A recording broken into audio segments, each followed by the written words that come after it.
Assalamualaikum warahmatullahi wabarakatuh. Teman-temanku ya semua yang berbahagia. Pada kesempatan kali ini saya akan bercerita atau akan melanjutkan cerita dari kisah Nabi Yusuf alaihissalam.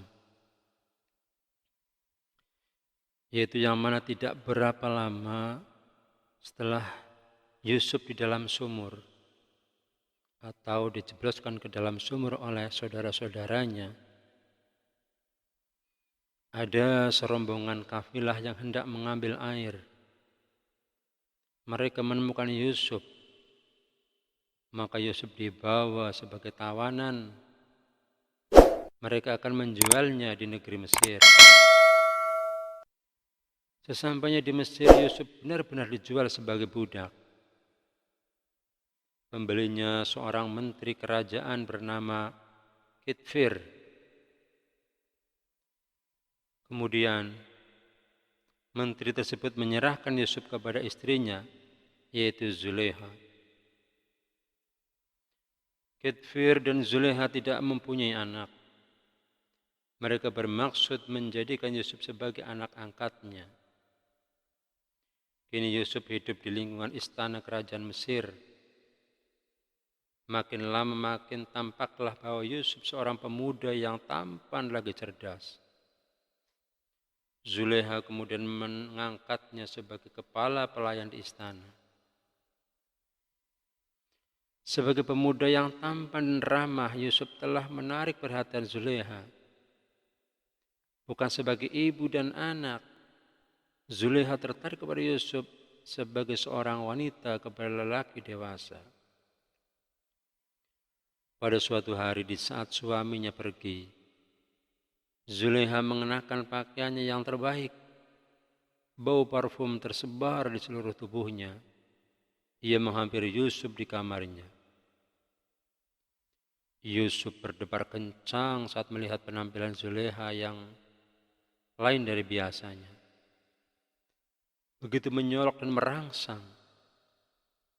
Berkata Zulaiha kepada Yusuf, "Marilah Yusuf, seluruh jiwa dan ragaku kuserahkan kepadamu."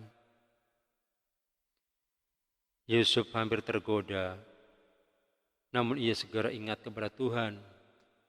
Ia pun berkata, "Aku berlindung kepada Allah dari perbuatan maksiat ini. Bagaimanakah aku akan melakukan perbuatan ini, sedang suamimu adalah Tuanku yang telah memuliakan dan berbuat baik kepadaku. Adalah tidak patut jika suatu kebaikan dibalas dengan penghinaan. Akan tetapi, hati dan pikiran Zulaiha telah dikuasai nafsu dan tergoda bujukan iblis.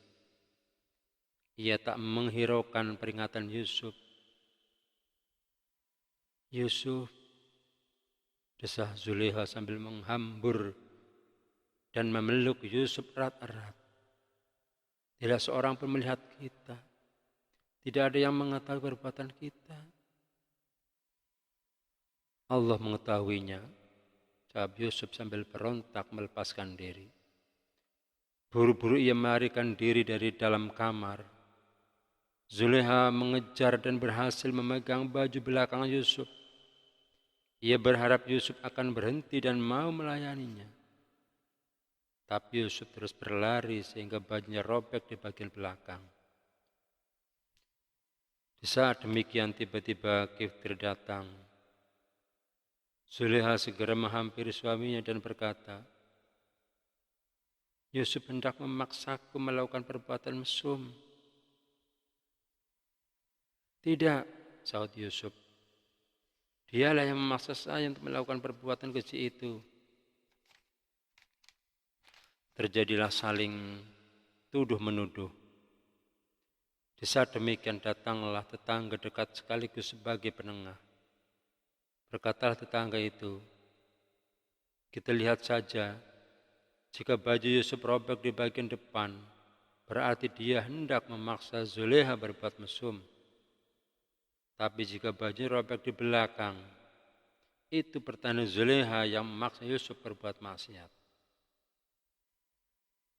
Kiftir memeriksa dan ternyata baju Yusuf robek di bagian belakang. Betapa malu pembesar kerajaan Mesir itu, ternyata istrinya sendiri yang telah berbuat salah. Kiftir menghampiri Yusuf dan berkata, rahasiakanlah peristiwa ini. Simpan baik-baik, dan ada orang yang tahu. Dan kamu Zulekha, mohonlah ampun kepada Tuhanmu atas dosa yang telah kau lakukan. Bertaubatlah kepadanya dengan taubat yang sebenarnya. Walau sudah diusahakan agar tidak bocor, tapi peristiwa Zulekha dengan anak angkatnya itu akhirnya terdengar juga oleh tetangga kanan dan kiri. Para wanita baik tua maupun muda sama mempergunjingkannya. Zulekha merasa malu, dalam hati ia berkata, mereka belum pernah melihat Yusuf, karena selama ini Yusuf selalu berada di dalam rumah. Coba andai kata mereka sudah melihatnya, pasti lebih tergila-gila daripada aku. Pada suatu hari Zulekha mengundang para wanita yang telah mempergunjingkannya. Setiap wanita yang datang diberi buah-buahan dan sebilah pisau yang tajam untuk mengupas buah-buahan yang dihidangkan itu.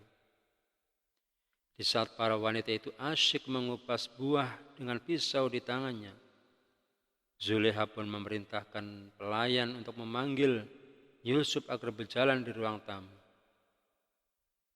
Semua orang terbelalak kagum ketika melihat penampilan Yusuf yang ganteng dan tampan itu.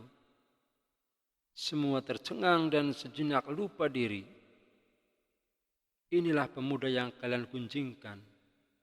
Ternyata kalian juga mengagumi kegantengannya. Sehingga tanpa sadar kalian telah mengupas kulit tangan kalian sendiri, kata Zulekha. Yusuf segera masuk ke dalam. Pada saat itulah para wanita tadi baru tersadar bahwa yang mereka kupas bukan buah yang dipegangnya, tapi tangan mereka sendiri. Darah bercucuran, suasana jadi panik. Dengan tersipu malu mereka segera kembali pulang ke rumah masing-masing. Namun isu tentang Zulekha dan Yusuf masih terus merebak ke seluruh penjuru.